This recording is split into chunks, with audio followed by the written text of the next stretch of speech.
pig, if anything, has been the identifier, the icon for abundance or opulence or whatnot. But let's not get all Orwellian. Why don't we start by you telling me who you are? Because to apologize first to our audience, we've made some fundamental mistakes in the past, and we're slowly learning as both Unity and I digest all there is to digest and consume right now with social media in general and digital marketing and content and all of that. So without further ado, without further ado, who are you?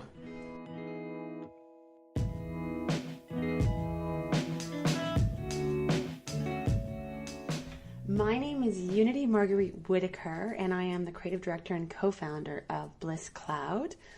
And I joined Bliss Cloud a few years ago, and I have since pivoted several times for what I do in cannabis. I've gone from being a buyer of cannabis accessories and tools to diving deep into learning more and more about cannabis. And currently right now I educate about cannabis lifestyle and consumption methods to new consumers. Awesome. And I'm Cobb Keen. I'm with Matchstick Marijuana, which is also branching out to Matchstick Media and soon to be Matchstick Medical. So stay tuned for that. But I hail from Instagram at this point, but I'm also doing my best to conquer or at least tackle YouTube at this point. We'll save conquering for next week, perhaps. But I'm Cobb Keen, and I'm happy to be here. Yeah, thank you. And Gong Hei Fat Choi, Happy Lunar New Year. It's February 4th. Thank you very much. And I'm not going to even attempt that because I wasn't practicing beforehand, and I'm already now in trouble with someone's parents out there for not knowing how to say that. So let's move on beyond that and talk about what's going on with Chinese New Year and Unity this week. I just saw some pretty incredible posts and reposts and whatnot. So please do share with us. Well, I am so excited because I was published for the first time in the Herb Lifestyle. And congratulations. Thank you so much. And the Herb Life is an online and physical magazine that celebrates the feminist cannabis experience through interviews, stories, and personal essays. And the piece that I created, which was published today, is Enhance Your Lunar New Year Celebration with these 8 cannabis tools. And it's beautiful, and I'm super excited. So go over to theherblifestyle.com to check it out. It is so well laid out. It looks beautiful. They did a great job featuring you, and I personally look forward to actually getting through the entire article. I've seen the highlights, and it's absolutely gorgeous, and I do want to compliment Unity on doing something that I think we've been talking about on the show and just in general by connecting genres and cultures and whatnot from outside of cannabis to cannabis and show them how, maybe without them knowing, they're actually part of our community regardless, or show them how we can make our community far more accessible to them by utilizing the tools that they use, or the themes or the colors or the approaches to life, or the whatever it is. You've now taken something that I never even would have considered combining cannabis with, outside of enjoying the festivities, being stoned, if you don't mind me using that term. But it's that's really awesome. You've connected cannabis to Chinese New Year in a way that I don't think many have. I haven't seen anything like that. It looks like a piece that you'd find in, well, I don't even know, GQ, but for women, or maybe GQ, to be quite honest, because a lot of this stuff I want. I'm really excited. It was just an idea that I came up with on Saturday, I think. Friday. I came up with it on Friday. I was at Seattle CannaCon, and I thought, what about doing a collection for the Lunar New Year? I threw it together really quickly, and I had to do a lot of research, which I loved, because at my previous job, I was actually responsible for the Chinese Lunar New Year celebrations for the whole office. So I had to research it every year. So it was nice to get back into that Lunar New Year deep dive. And this year it's Year of the Pig, and it's Earth Pig. And I think it's going to be a really good year. So we're getting out of the dog, what do they call it? What's it called? Dog Day Afternoon? come out. Oh, so this year we're coming out of the doghouse and we're joining the pen party. Hey, I'm a big fan of pigs. Anyways, it's a lot of the reason why I've started to engage a more plant-based diet is because of those little fellas. So thank you guys very much. I do hope it's your year. I hope there's a few more folks that come online to that, because I think they make better pets than they do breakfast. But I know I'm probably going to get people unfollowing me for me saying that. As a disclaimer, though, I live downtown Vancouver, and like about maybe it's 2.5 years ago now, but I actually literally cured my own pork belly at home. I hung it and then I smoked it on my balcony, and yeah, so I'm coming from this again, maybe not as a place to... I just come from a place of I used to be there myself, and I guess what I'm saying is I love the Pigs for Pets. Pigs for Pets, I mean, that's what I follow on Instagram. Cannabis and Pigs for Pets. And I think we all have, I think what I'm learning too with meat is I don't eat it and haven't eaten it since 2000. Mm-hmm. Good for you. Thank you. And we live in a mix of, we live in communities, and within our communities we all have different cultural beliefs and choices, and I think that it's really important that we accept other people for what their choices are. So a neighbor curing pork on their patio or balcony, smelling pork cooking is not a pleasant scent for a lot of people. Mm-hmm. It still is for me, but for religions and vegetarians and whatnot. And I often compare that to people complaining about cannabis smoke, where there's always going to be somebody who doesn't like the smell of what you're doing. Right, absolutely. And and again, it just comes down to respecting other people's choices.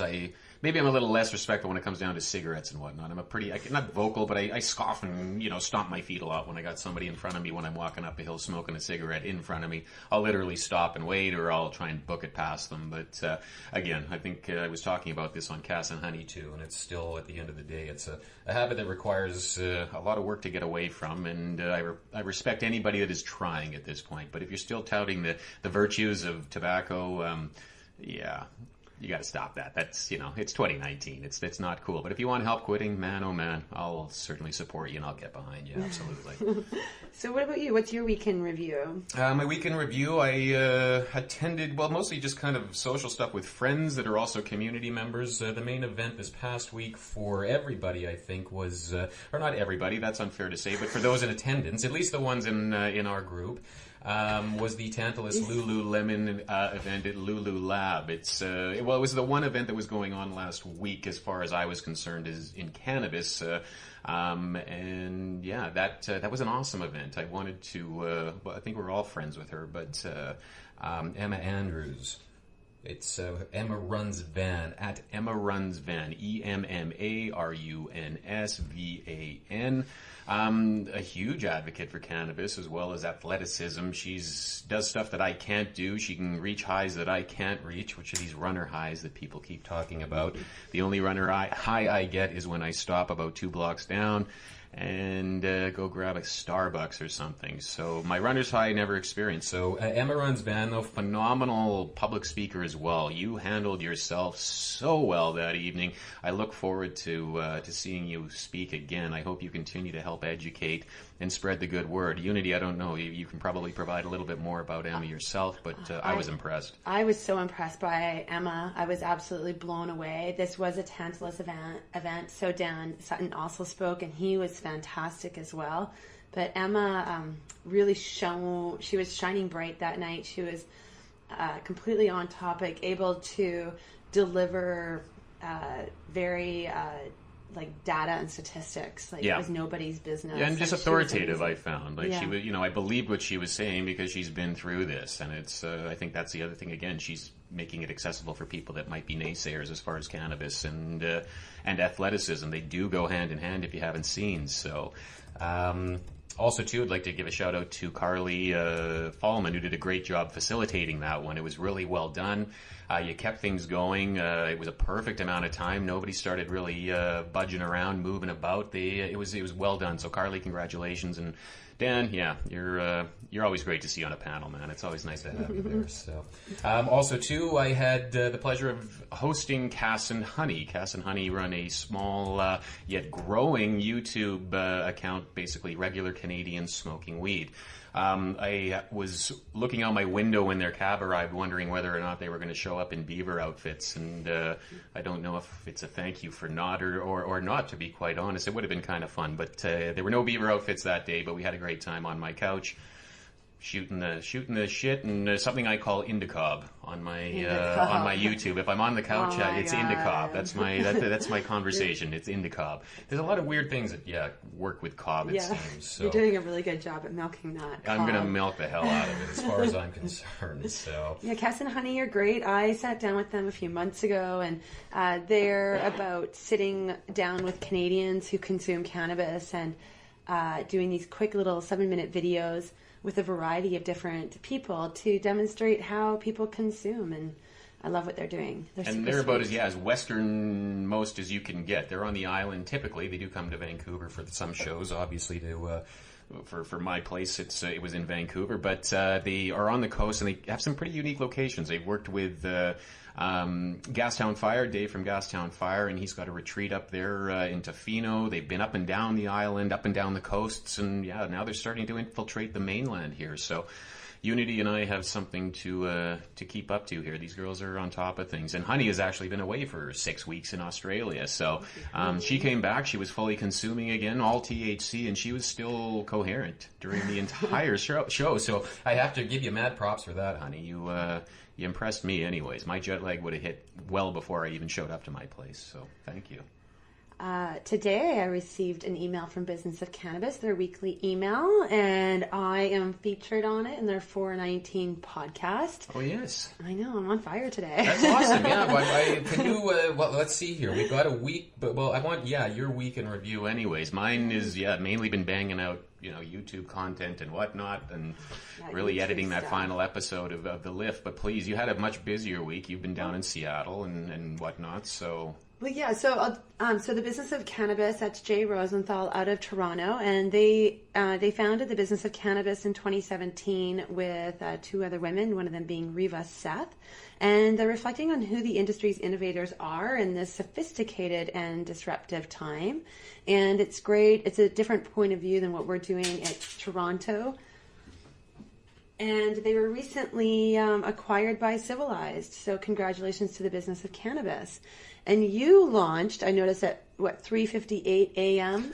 Well, I posted it last night, but I was kind of wanting to make sure that all our friends out east in Toronto could at least wake up and, watch my video while they're shaving in the morning or putting their makeup on or whatnot. So it's I wanted to be up there bright and early. So, but with cannabis, it's strange. I'm so inspired all the time. It seems that I'll wake up in the middle of the night with an idea, and it's like I should really probably write that down. And maybe it's healthy, and maybe it's not, but I don't know. I'm looking at it more as inspiration and less as sleep disorder right now. But cannabis may be synonymous with a sleep disorder simply from working in it. So you're going to require cannabis to perhaps get yourself back on track because you're so inspired. You're staying up 23 out of 24 hours a day, loving life. So, well, hating technology, but loving life. That's hilarious.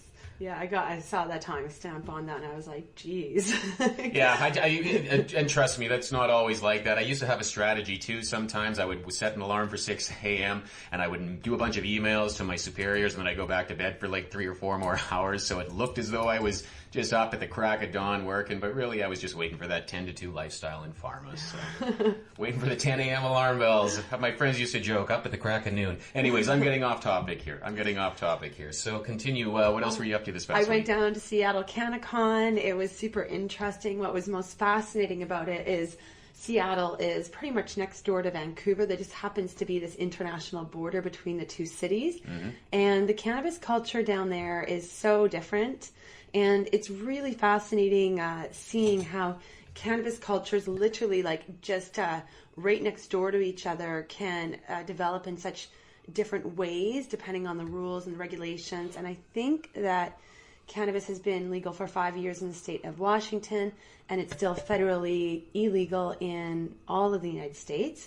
And so that definitely impacts who's coming out and who's showing up. Mm-hmm. There's serious consequences there. For sure. So I am having a lot of heart bubbles for these rough regulations that the Canadian government is throwing at us all the time, because it really is developing a very clean, professional culture. Mm-hmm.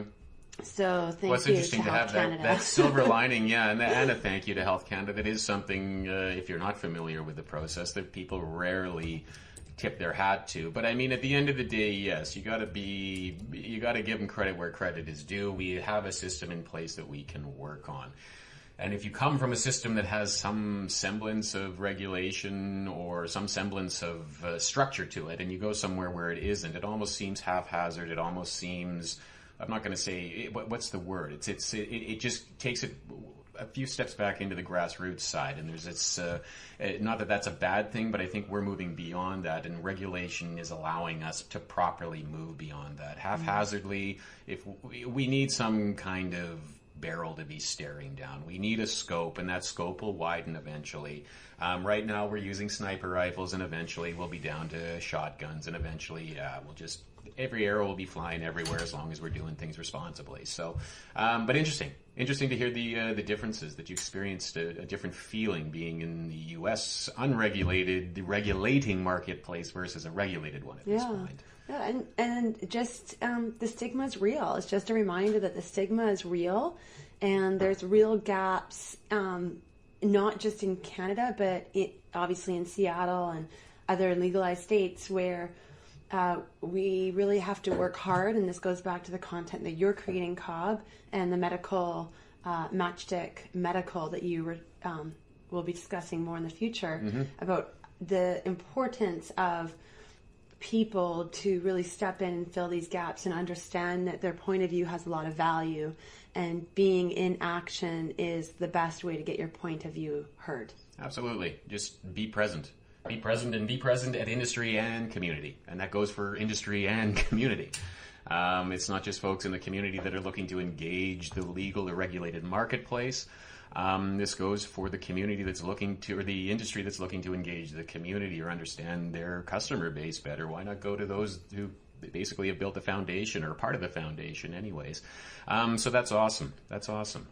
What else have you got for us? I got it. How's your phone doing? You're not getting zapped this week? No. Oh my gosh. Apple did give me a brand new iPhone. Yeah, good for them. Took about 4 hours of my time. I'm spending a lot of time at the Apple store this year in the first month of January. I hope that's the end of losing hours of work, but they gave me a brand new phone. So, and did you meet the man of your dreams there? Was I correct that was the reason the universe sent you there for 4 hours? No, I think the universe wanted to give me a brand new phone. Right. Well, we'll go with that anyways. We'll talk Valentine's Day next week. But, so thank you. So yeah, back on track. What else were you up to this past week? Ladies first. Andrea Dobbs of the Village Bloomery with Liam Couture is launching a new series, and Kirsten Mikison is a part of that. And it's ladies first, and they're discussing, they are, how do I say this? They're not discussing, they're recording, they're filming. Yeah. Okay, so they're filming women talking about the first time that they've consumed cannabis. And I, along with Jessica Brown, were privy to witness Barinder and Andrea discuss their first time doing cannabis. So that must have been fascinating. Two pioneers, anyways, and two real hustlers. Like with I don't use caps. That's part of my branding. But these ladies are hustlers with a capital H. Totally. And Riel Kapler was also a part of that. So go over to the Village Bloomery, and you'll see that launching soon. And then the last thing is, I'm really excited because I received my Earth Kisses Sky cream in. So restocked since the summer, and Earth Kisses Sky is out of Toronto. They are in the current Leaf Forward Incubator program, and they are going legal. And it's really fantastic seeing a brand from the craft side working really hard to transition into the legal side. So congratulations to Earth Kisses Sky and Leaf Forward for guiding them and going through the process. So definitely go to my Instagram and you'll see more as I experience their pain and skin creams. That's awesome. That's awesome. So that's a fairly good recap of the week behind us. I think we're going to do a quick week ahead here and breeze through a few things. I'm going to do a Canadian calendar that we've come up with just some interesting stuff going on. Just to, it's very Vancouver focused right now, obviously, because both Unity and I hail from YVR. So we want to make sure that we are including our listeners and followers and whatnot from across Canada here and eventually across the globe. But at this point, going over a couple of things in Ontario, we usually reference the Eventbrite website, but what's interesting is that this past week in cannabis, we started noticing that Eventbrite has been pulling some of the events that have been registered with them and canceling and refunding the tickets or what have you. So this is now again interesting with, and it may be in reflection to the U.S. regulations, and I'm sure Eventbrite is based out of the U.S. and that's why they are subject to the U.S. regulations. Therefore, they may not be able to advertise cannabis events, yada, yada, yada. But interesting how this kind of follows suit with a lot of the YouTube arguments and the Instagram arguments and whatnot, that why are we being chastised and alienated for doing something that really, it isn't illegal for Canadians anyways. With that being said, there are still a lot of events on Eventbrite, and this is a great resource for anybody who's looking for something to do in their city relating to cannabis or something close by their city. But for Ontario, and I'm sure these are all in Toronto, I don't have the specifics in front of me, outside of the times and the dates, but we have Into the Weeds, and that's the business of law, Canadian law of cannabis, and that's February 8th at 9 a.m. Check this out again on Eventbrite. Setting the Standard for Cannabis Journalism, that's on February 7th at 6:30 p.m. Here's one you should be looking up as well, New Jobs in the Cannabis Industry, if you're looking to get involved or change careers. And then here's one for anybody interested in the medical cannabis side of things. There's Medical Cannabis in You. Now, this is a town hall, so it's more of a Q&A. So for an advanced member of the community, this might not be something you're interested in, but if you have a family member or somebody that is looking to engage cannabis potentially or wants to learn more, this is likely a great opportunity for them. Out of Alberta, my roots. Calgary seems to be where it's all going on right now, and they have a coffee and cannabis at the Dandelion upcoming this week, 6:30 p.m., and this one is in Calgary. I believe that is February 8th. I forgot to jot the date down. My apologies, but check that out if you can. There's a Medical Cannabis and Arthritis on February 9th. That's Saturday at 1 p.m., and this hits home for me because that's why I use medical cannabis, is for my inflammatory arthritis. So February 9th, 1 p.m. And then here's an interesting one. I didn't get the date down either, probably because I was thrown off by the TMI. I mean, who talks about this stuff?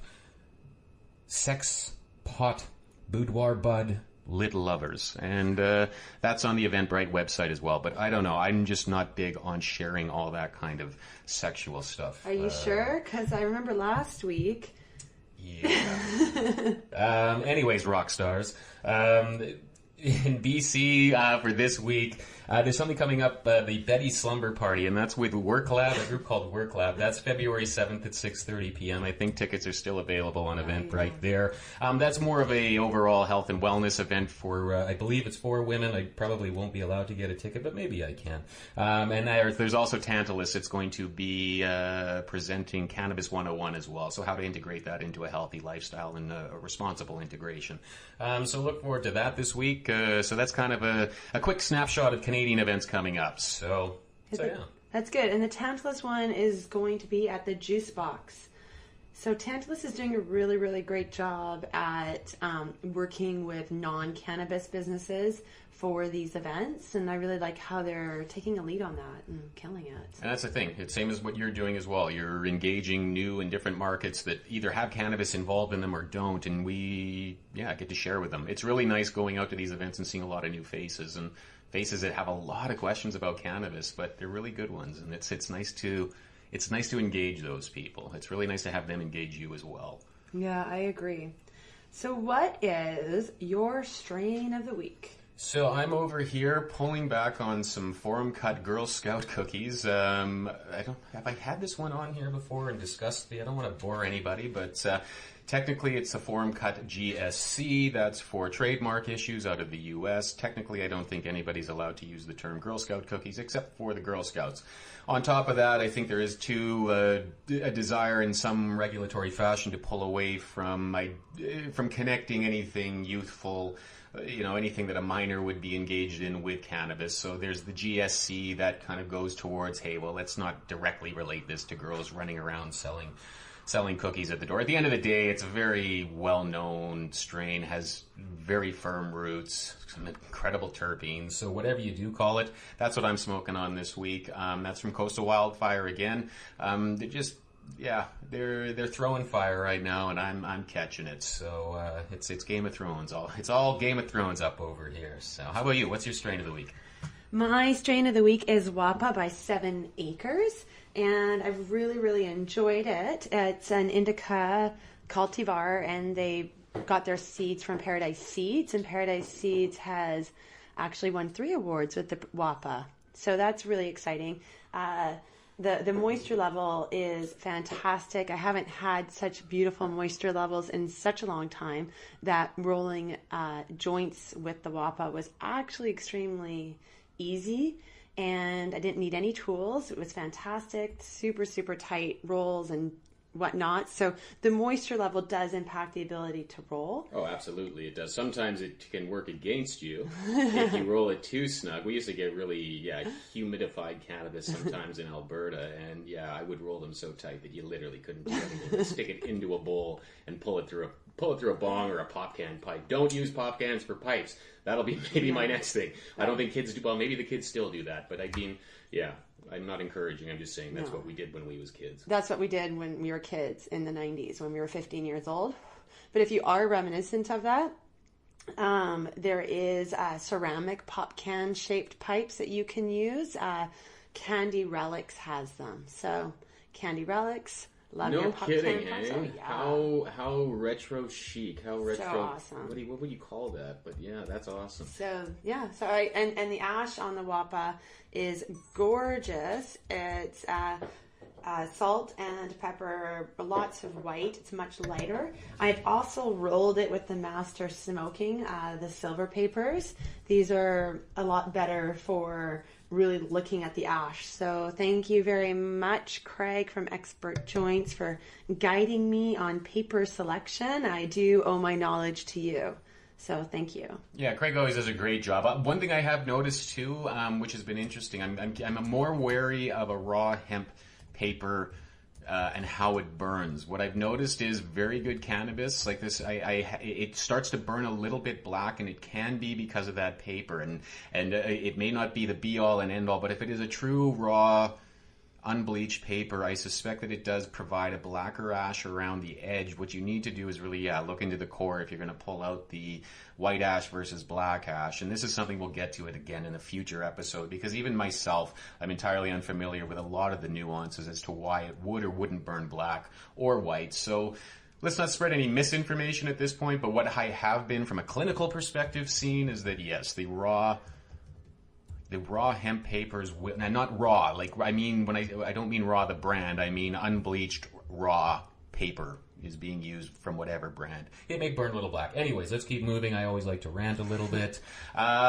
Your strain of the week is the Wapa? Wapa by 7 Acres. And that is something that has come up actually on my episode on YouTube this past week. Some recommendations from some very well-respected people in the industry when I asked what's their favorite strain right now. And a couple of times Wapa from Wapa or was it Jean Guy? No, one was Wapa, the other was Jean Guy. So you know what? Hats off to, and this brings me actually to a point that I did want to cover earlier, to say congrats once again to John Fowler and the team over at Supreme. They rang the bell this morning at the TSX. So they are now officially traded on the Toronto Stock Exchange under the stock symbol FIRE, as it sounds.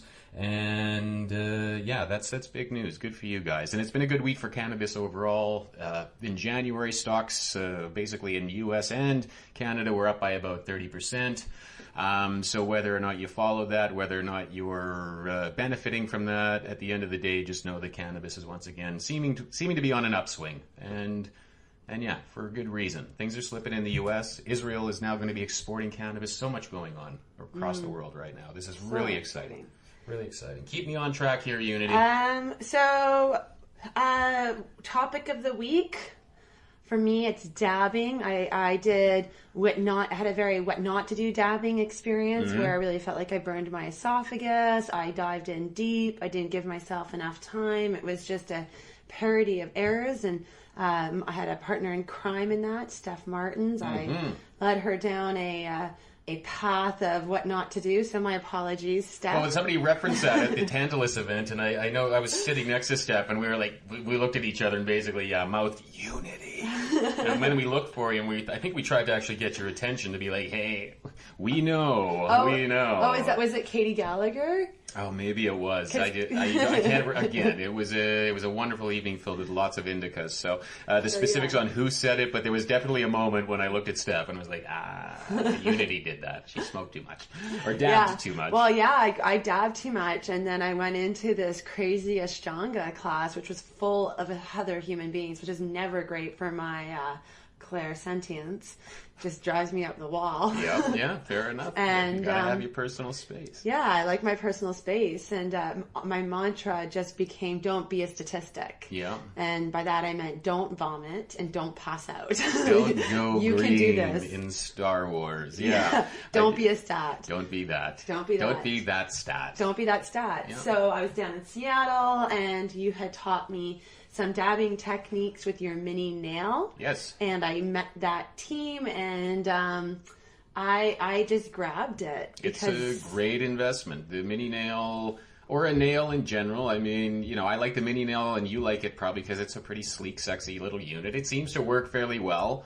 I need to, recalibrate this, that, or the other thing. But I mean, that's what everybody has to do with theirs. It's a great little unit. Why do you like it? Feels really, really, really safe. I never want to burn my esophagus ever again. Mm-hmm. So I can consume at a much lower temperature. I know exactly the temperature that I'm consuming at. And it just feels really clean. So I've been doing these actually like CBD dabs.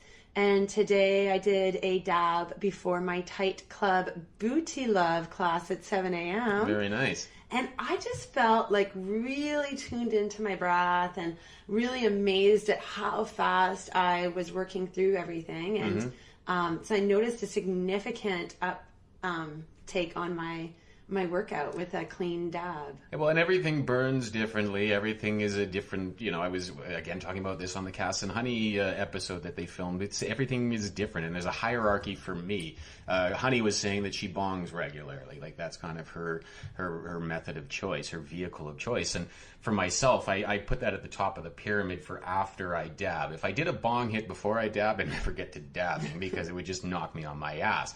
But if I'm like giggling to myself, like, and this is when I choose to, just enjoy myself, a night off, and I'm home alone, and I'm just, let's go to town THCA crystals. We'll get you eventually. And that's kind of the pyramid in dabs. Is I know we're getting to the end of dabbing when I got a rock of pure THCA crystal wrapped in distillate, wrapped in this, wrapped into that, dabbed in some CBD and into my lungs, into the 420, usually around 400, but sometimes, just symbolically 420 on the email. Now, if I'm giggling at that point, having a good time, and I'm laughing, if I really want to just, emerald this shit and bam, kick it up a notch, that's when you go and get the bong. And you do a bong hit on top of all of the other stuff, and then it's like, yeah, all right, we're dreaming tonight. It's like, yeah, nothing but lambs after that. So wow. Yeah, the bong hit that's my danger zone. So it's like I would never do a bong hit before I had to do anything functional. A joint I can function on. Some people can't function on joints because they're so used to bongs. But again, it's habituation. Whatever you're used to, you seem to really get used to. So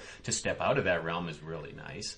But I don't deny that the dabbing is a cleaner way to consume prior to doing athletics of any kind, I would think. It's you're consuming, less actual matter. And at the end of the day, smoking is smoke. Not smoking. Smoking isn't smoking, but there's particles. That's what smoke is. It's matter, right?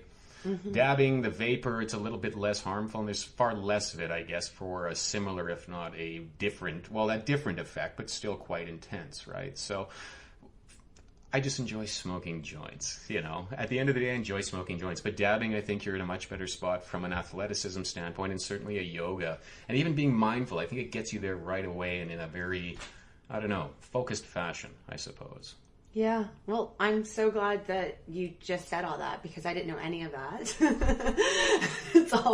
That was all new information for me. So thank you for your wisdom. I really appreciate it. Well, as long as I'm talking at you here, this is a very nice form cut Girl Scout cookie. I will be honest. So it's I'm enjoying my morning now. So a lot. So onwards and upwards. What is coming up for you? What is coming up for me?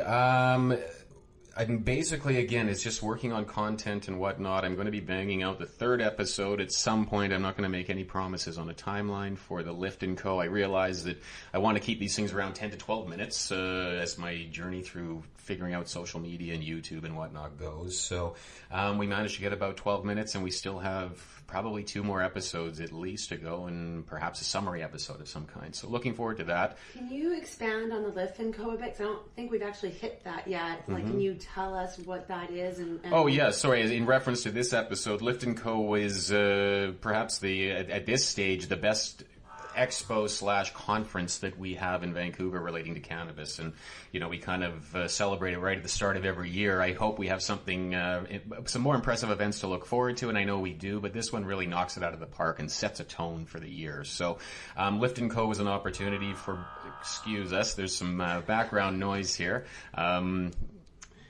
I think we should be good anyways. This is why sometimes you do get a quick cut in and cut out with our show as well, is that we are facing out into a back alley here in downtown Vancouver, and it's a beautiful view, but the skyline is great, but the noise can get a little choppy sometimes. But anyways, Lift & Co. was in Vancouver in early January, and it was a great opportunity for us to connect with industry as well as community. It was the first time I've seen community integrate that well with industry.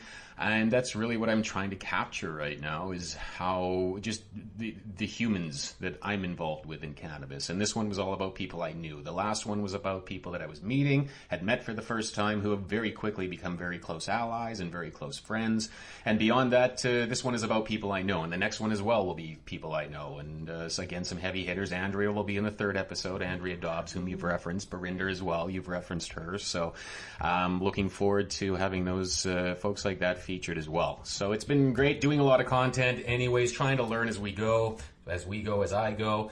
And I will do a soft plant on the medical side. I'm going to be engaging a little bit more, breaking down legitimate studies that are going on, evidence-based medicine. I come from a background of pharmaceutical sales and detailing a lot of these types of studies to physicians. So I would like to translate my experience there and be able to share with everybody else how to approach scientific studies, what is real, what isn't, what are the values that you're actually looking for. I'm not going to get into statistics because I don't really understand the specifics, but what I can get into is how the study is built and how it's made.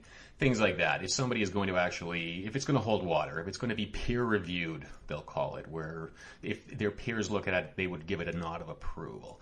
So what I'd like to do is connect cannabis to the cannabis researchers that we have in Canada to our healthcare professionals.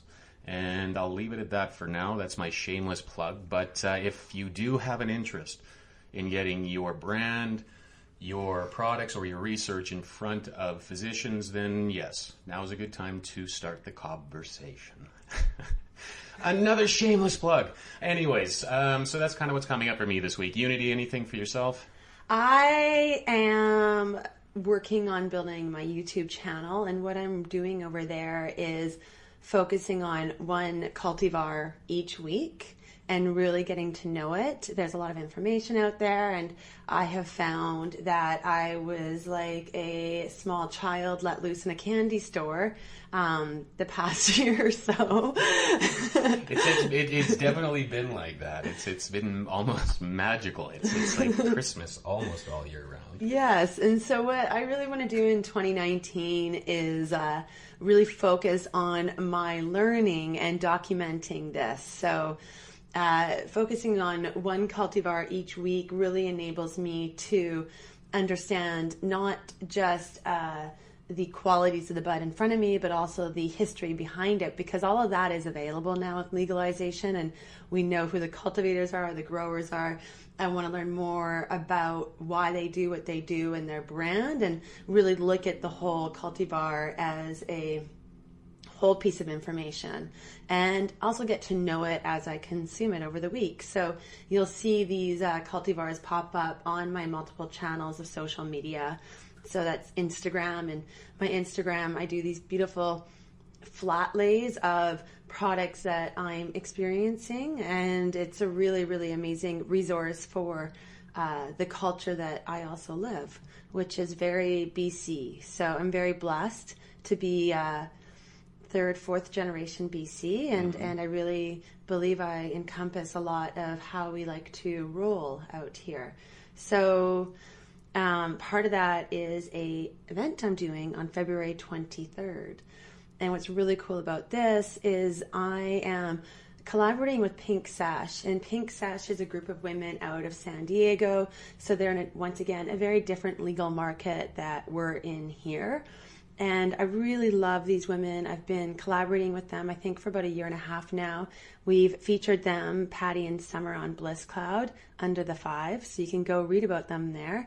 And I got to spend a weekend with Patty at the Hustle Hard Retreat, put on the Initiative and Commune outside of Bend, Oregon.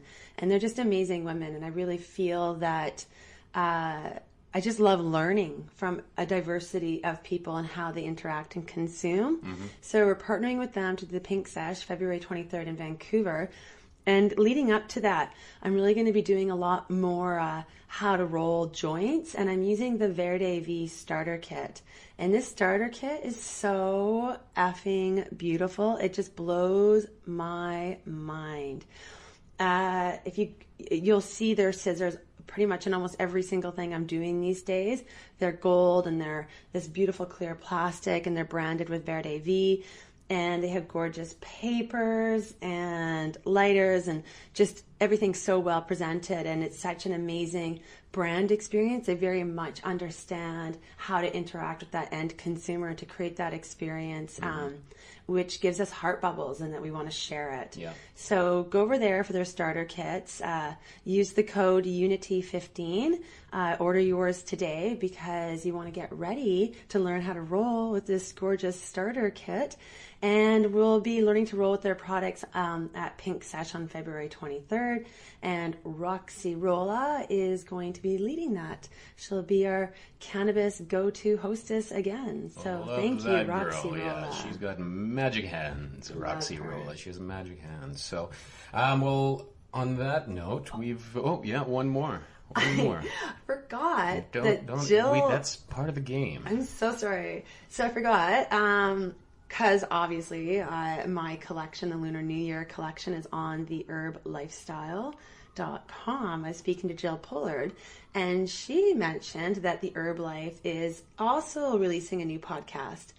So she also has a podcast with Rachel Colick, Hi Friends. So this new one is featuring a rotating set of hosts, and listeners will be able to hear influencers and key opinion leaders discuss the cannabis industry.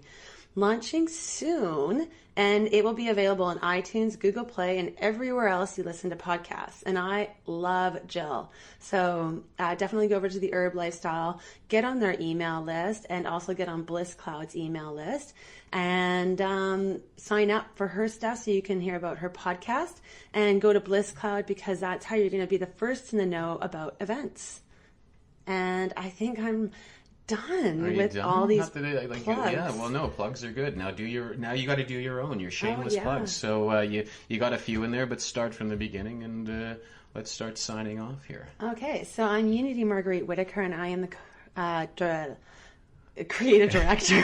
What am I? Where can we find you? Here, I'll ask you damn that. Where damn that Wappa. Yeah, and that's exactly what damn that Dan Sutton said about the Wappa himself. So you are not alone. But I'll help coach you through it at this point. Where can we find you on social media? So I am Unity Marguerite on Instagram, Twitter, Pinterest, pretty much everywhere. Each social media platform does reflect a different dialogue, which I have. So just find which dialogue works best with who you are, and that's where we'll get along. So don't follow the dialogue you don't like. There's many to be had, and there's plenty on my end too. Sometimes I'm talking with my head, and other times out my ass. But usually it's not always good intention, but there's usually a little bit of sarcastic humor behind all of my my trash talk, and if there is any. But for the most part, I can be found currently on Instagram at Matchstick Marijuana.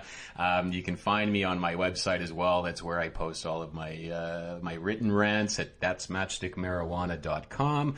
On YouTube, I'm still waiting for 100 subscribers. I'm a few away here, so I'm going to do a shameless plug there. Pop on there and search for Matchstick Marijuana. Get me up to 100, and then at that point, I will be matchstick.marijuana on YouTube. Twitter, I just post my videos up there, so yeah. But I'm, again, Matchstick Marijuana almost everywhere except for Twitter, where I'm Matchstick Fire. Yeah, shameless plugs. Thank you guys so much. It's been another wonderful episode. I'm crossing my fingers that this episode recorded properly. I do want to apologize if you've made it this far for last week's technical issues. I did have to work off of one mic and one recording, but I think we are slowly but surely resolving these issues. So I hope it sounded a lot better this week. Fingers crossed. Well, when I listen, Cobb, I think they all sound so good. I think you're doing an amazing job. You're too kind, but I know I can be doing better, and that's all part of this process. And we'll get into more of the social media struggles and trials and tribulations and rewards and whatnot next week as a topic, I think, because it's pains and pleasures that both Unity and I are experiencing right now. But at this point, if we want to keep it short, we want to keep it shorter and sweeter anyways. So I think it's time that we say goodbye to the lovely people and make our way into the week ahead. So thank you guys all for joining us, and it's again been a real pleasure ranting and raving and talking to y'all. Thank you so much, everybody, for listening and all the support. I'm super appreciative. And in the words of my go-to yoga teacher, Risto, be kind to everybody out there. And party on, dude. I love Bill and Ted's, despite, being back from late 80s, early 90s. Oh, man, I watched them again the other day. Just so good. I was in love with them, like, when I was a girl. Well, I mean, that's kind of where Keanu got his start there anyways. He did all right.